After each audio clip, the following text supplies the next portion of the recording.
Welcome to mega 9.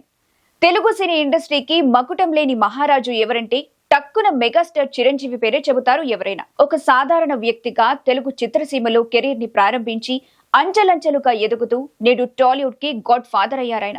సినీ ఇండస్ట్రీకి ఆయన మార్గదర్శి, ఎంతో మందికి ఆయన ఇన్స్పిరేషన్. కేవలం సినిమాల పరంగానే కాకుండా ఆయన వ్యక్తిత్వం పరంగా కూడా చిరు మకుటం లేని మహారాజే.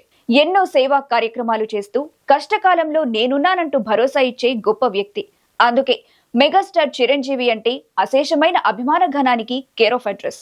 ఇకపోతే తాజాగా ఆయన చేసిన సాయం ఓ హీరోయిన్ కుటుంబంలో ఆనందాన్ని విరబూసేలా చేసింది. వాల్తేరు వీరయ్య, డాకు మహారాజ్ వంటి సినిమాల్లో స్పెషల్ సాంగ్ తో అలరించిన ఊర్వశి రౌటేలా అందం, అభినయంతో తెలుగు ప్రేక్షకులకు ఎంతో దగ్గరైంది. బాలీవుడ్ లో స్టార్ హీరోయిన్ గా గుర్తింపు తెచ్చుకున్న ఈ భామ ప్రస్తుతం అటు బాలీవుడ్ ఇటు టాలీవుడ్ లలో వరుస ఆఫర్స్ ని అందుకుంటుంది. అయితే మెగాస్టార్ చిరంజీవి చేసిన ఓ సాయాన్ని ఆమె తాజాగా షేర్ చేసుకుంది.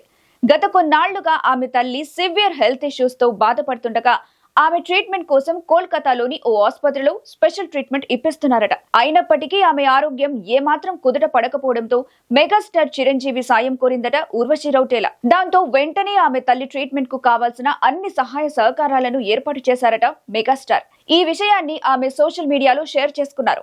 చిరంజీవి తనకు దేవుడి కన్నా ఎక్కువని, సహాయం కోరగానే సమయం సందర్భం చూడకుండా వెంటనే తానున్నానంటూ ధైర్యం ఇచ్చి సహాయం చేశారని, ఆయన ఎంత బిజీగా ఉన్నా తన తల్లి ఆరోగ్య పరిస్థితుల గురించి అడిగి తెలుసుకుంటున్నారని ఆనందం వ్యక్తం చేసింది ఊర్వశి రౌటేలా.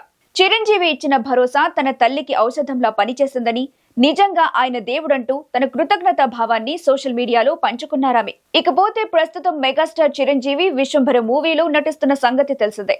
ఈ మూవీ సమ్మర్ కానుకగా విడుదల కానుంది. ఇప్పటికే మూవీ నుంచి విడుదలైన టీజర్ సినిమాపై అంచనాలను రెట్టింపు చేయగా త్వరలోనే ఈ మూవీకి సంబంధించిన ప్రమోషనల్ కంటెంట్ మొదలు పెట్టనున్నట్టు తెలుస్తుంది. ఇక ఈ మూవీ తర్వాత అనిల్ రాయపూడి దర్శకత్వంలో ఓ సినిమా చేయనున్న సంగతి తెలిసిందే.